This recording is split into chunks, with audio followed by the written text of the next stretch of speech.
E aí, pessoal, tudo bem? Resumo das principais notícias do dia.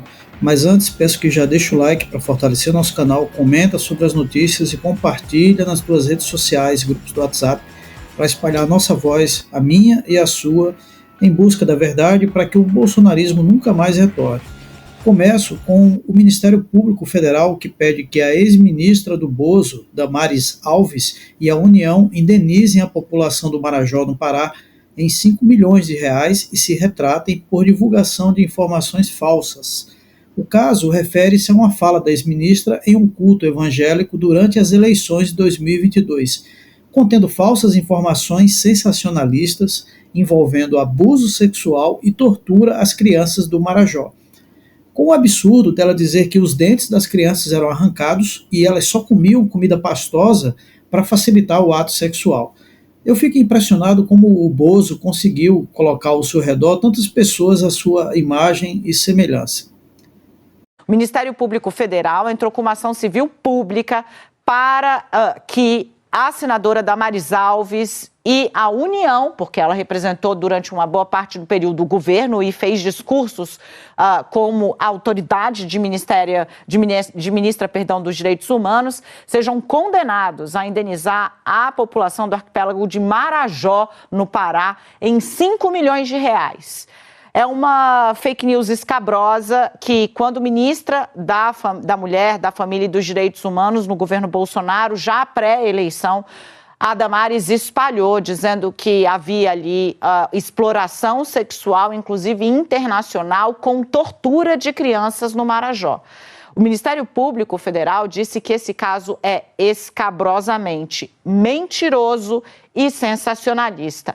O arrazoado do MPF sobre o assunto tem uma série de páginas e mostra que Damares, durante um culto evangélico em Goiânia, no período eleitoral, usou do cargo para validar uma informação que não tem registro nem na pasta que ela comandou. De novo, 5 milhões de reais de multa, ação por danos morais coletivos a toda a Marajó. Depois a senadora disse que falava o que ouvia dizer, etc.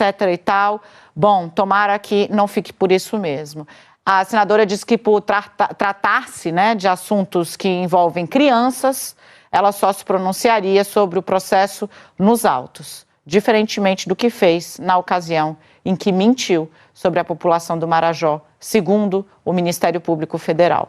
Na sequência, mostro que Lula anunciou medidas adicionais para socorrer cidades e pessoas atingidas pelas chuvas no Rio Grande do Sul, entre elas R$ 1 bilhão em financiamento para micro e pequenas empresas e liberação de R$ 600 milhões para FGTS dos trabalhadores. Natuzaneri detalha para a gente. R$ 1 bilhão de financiamento pelo BNDES para as micro e pequenas empresas que foram atingidas e pararam de funcionar. A gente viu que o comércio parou de funcionar, indústrias, fábricas que fecharam a porta e não têm condição de funcionar. Então, esse valor a um custo muito baixo, segundo uma fonte me informou. Então, é uma informação adicional a que o presidente deu. Um custo muito baixo, ou seja, é um empréstimo subsidiado pelo governo federal, com recursos do Tesouro. Outro ponto importante, esse anunciado pelo presidente da República, é a liberação de 600 milhões de reais de fundo de garantia, de FGTS, para trabalhadores das cidades. Trabalhadoras e trabalhadores, isso perfaz um total de 354 mil trabalhadores e trabalhadoras.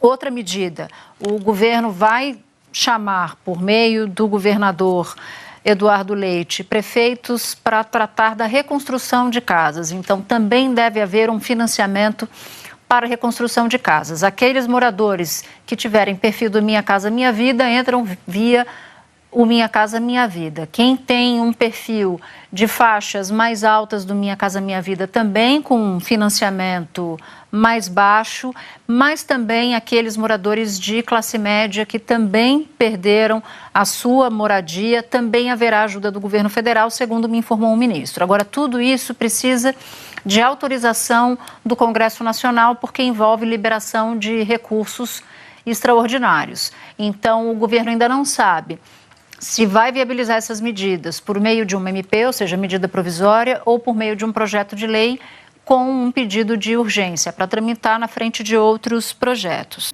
E para fechar esse primeiro vídeo, mostro que os militares, eles querem passar uma imagem de que são corretos, de que são eficientes e honestos, e que os políticos são os ladrões.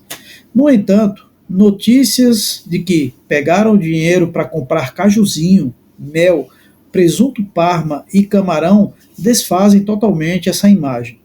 E isso veio à tona depois que o TCU apontou o desvio de finalidade em gastos do gabinete durante a intervenção militar em 2018 no Rio de Janeiro. Por coincidência, o interventor era o militar bolsonarista Braga Neto. No segundo vídeo do dia, mostrarei essa matéria na íntegra.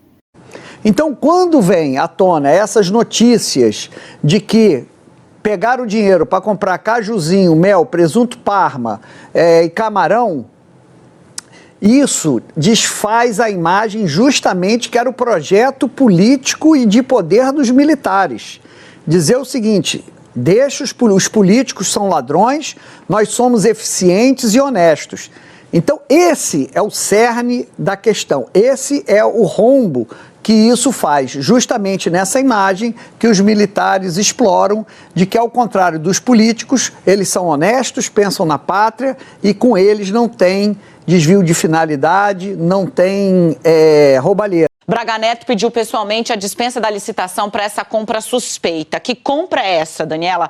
A compra, gente, de coletes à prova de balas. Mais de 8 mil coletes à prova de balas. Segundo a apuração que o César Tralli mandou logo cedo, disparando aí para o Brasil, que havia Polícia Federal nas ruas nesta terça-feira, é essa compra, a compra desses coletes à prova de balas, que hoje é questionada pela Justiça e que levou a Polícia Federal a quebrar o sigilo do Braga Neto e a fazer uma devassa no gabinete de alguns dos principais assessores dele quando interventor do Rio de Janeiro. No blog você vai ver, e agora você vai ver de papel passado aqui no Conexão, que o Braga Neto assina pessoalmente esse pedido e mais, que ele pede para o TCU para fazer essa compra desses coletes, ele textualmente cita os coletes, sem licitação. Ele diz, olha, é uma situação emergencial, eu estou aqui no Rio de Janeiro, é um cenário quase de guerra, tem mais de 8 mil coletes para vencer, coletes à prova de balas, precisam ser substituídos. Se eu for fazer uma licitação, vai levar 60 dias. Então, a título de exemplo, eu preciso comprar esses coletes sem licitação.